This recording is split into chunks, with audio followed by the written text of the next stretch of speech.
Hey Max Impactors, I'm going to show you my recipe for making homemade yogurt using raw milk and an Instapot. Once a week, I go to a local farm called Fresh Start Farms. I'm going to put a link down in the description and get some raw milk. Once I get through a whole week with the raw milk, I always take the leftover raw milk and make it into yogurt. This recipe, I really don't have any specific volumes to tell you. I just take whatever is left over and make it into yogurt. So it could be a quarter of a gallon, it could be a whole half gallon. You could do this with a full gallon, and you're not going to need much adjustment. The yogurt I'm going to make today is a Greek style yogurt. I really like the yogurt to be a little thicker, so we're going to show you how to make the yogurt, and then I'm going to show you how to get some of the whey out of it to make it into Greek yogurt. But to start, I have one of these Instapots. This is a Mealthy. It's like healthy with an M, like meal. And it has a yogurt setting. A lot of these Instapots do have yogurt settings. And the first step is you're going to want to boil the raw milk. Oh, a few things about the raw milk. I like to skim the fat, as much fat as I can off the top. And the reason why is just because you can use that fat for other things. I like to make butter with it. You can make ice cream. You can do a lot of things with the extra fat. So all I do is I skim the extra fat off, and then you're going to dump it right into the Instapot. The reason why I boil the milk before I do it is because if you don't, the milk has natural bacteria in it, and that natural bacteria will make what's called clabber milk, which you would also could use to make cottage cheese, which is a great thing to do with your Instapot, but we're not doing that today. What will happen is if you don't boil it, the bacteria could overwhelm the yogurt culture, and you'll end up with the clabber cheese. So just to make sure I don't get one or the other, I just hit the boil button on here. So if you go in here, I hit the yogurt button and there's a boil. So we're going to let this boil, and then it's going to turn off, and then we're going to come back and show you the next step. My Instapot just beeped telling me that the boiling is done, and all I do at this stage is I'm going to open it up. All right, and I have an ice bath right here. And the reason why I like to cool it down, you can just leave it in here and let it come down to temperature. The reason why I like to use an ice bath is because usually the quicker you are able to bring down the temperature, the less chance you have of contamination. So I just do this, I just throw this pot, this is ice bath, I throw this pot in there, and I cover it with the lid just to make sure nothing, in the outside environment could go in there. It's kind of like beer making, is when you're trying to cool down the wort in beer making, the quicker you do it, the less chance you have of contamination. So we're going to let this cool down. I like to do it, bring it down to about 100 to 105 degrees. We're going to skim it, and then we're going to put it back into the Instapot and start to do the culture. A few things I love about this whole yogurt making process is it's not very specific. I can take any amount of milk that I have left over, whether it's pasteurized or raw, and then I can make it in very easily into yogurt, even with the temperature. I just go anywhere, as long as it's under 105 degrees, I call it good to go. I took a temperature check and we're below the 105. One thing that I really like also about the ice bath is that you're not sitting around forever. I mean, it was only like 10 minutes and I got it down to temperature. Now I'm going to skim the milk, and all I do is I usually take a fork and kind of swirl it in there, and you can get all the skim off, and I'm going to throw this out. Now that we have the skim out, I'm just going to put this back into our Instapot, shake it off a little, and we're going to give our yogurt culture. Now I'm going to use chobani. I think that's how you say it, chobani. And the main thing is you want to find one that you like. Okay, I like this Greek yogurt.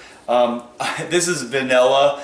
I'm not particular about what I use for a culture, so my wife sometimes gets the vanilla flavor, so I'm just going to use this one because we like it. The only thing you need to do is look on here, the label says live culture.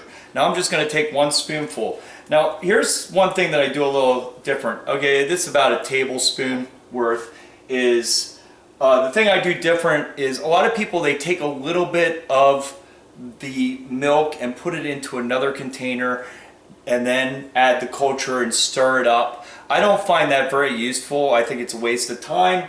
I haven't seen any difference in the quality, so I just put it straight in, and once I get it in there, I just give it a quick stir.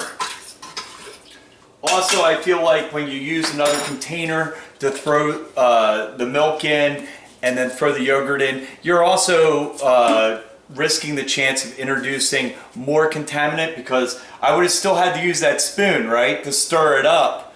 So I'm thinking that's one point of contact that you might possibly get some contaminant. But if you also have a separate dish and then you're stirring it and then put it in and then you stir it again, I think you're just going to risk getting more contamination. So I don't do that. I just throw it right in there. It's quicker, it's a lot easier, and like I said, that's what I like about this making yogurt. It's very easy, and it's hard to really mess up.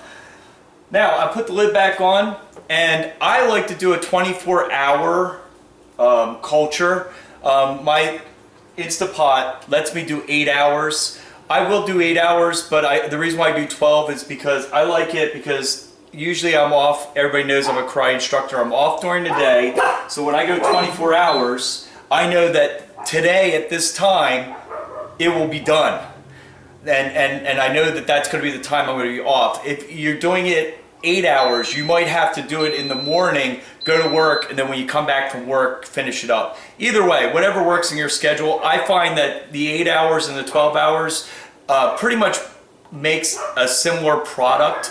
Now, a lot of people will say the 24-hour more completely uses the lactose, and it processes the lactose more. I don't see much difference in flavor between the two. I just do 24 hours because it's just simpler for me to remember that right now it's like 1 o'clock. Tomorrow at 1 o'clock this is going to be done. It has been 24 hours, so our yogurt is done. And I'm just going to pull this off and see if you guys can see what we got in here.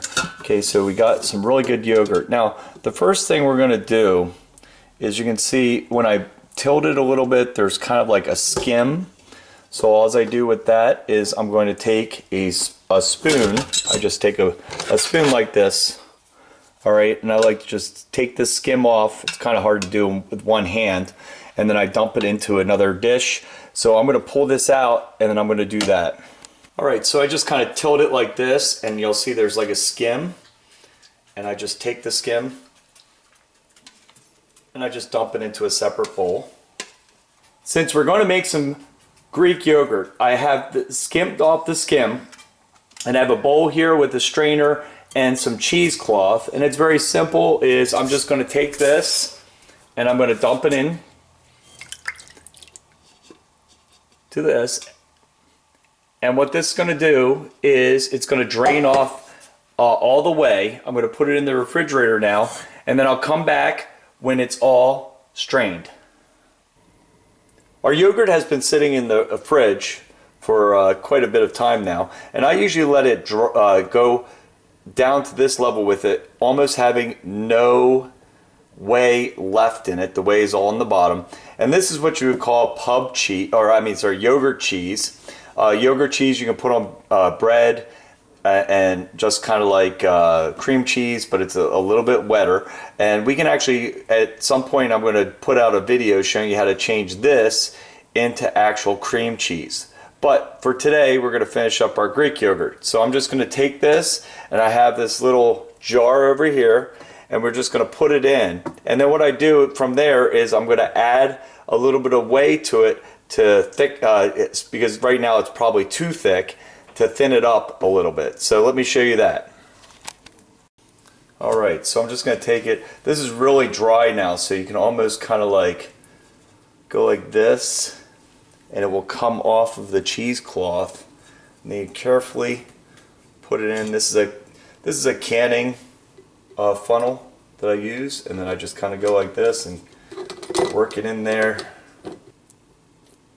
And that's pretty much all of it. And then we got to just push it in through here, get it into our jar.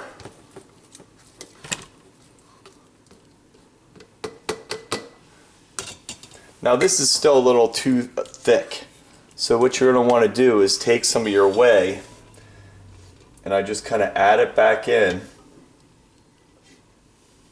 And the reason why you do it this way is you could stop it right at the right level, but then you kind of have to watch it a little bit. So this way it just makes it a lot easier, where I can just get it to the thickness I want. I find Greek yogurt about a quarter of the way that comes out is about the right amount to put back in to get it to be almost like Greek yogurt. And there you have it.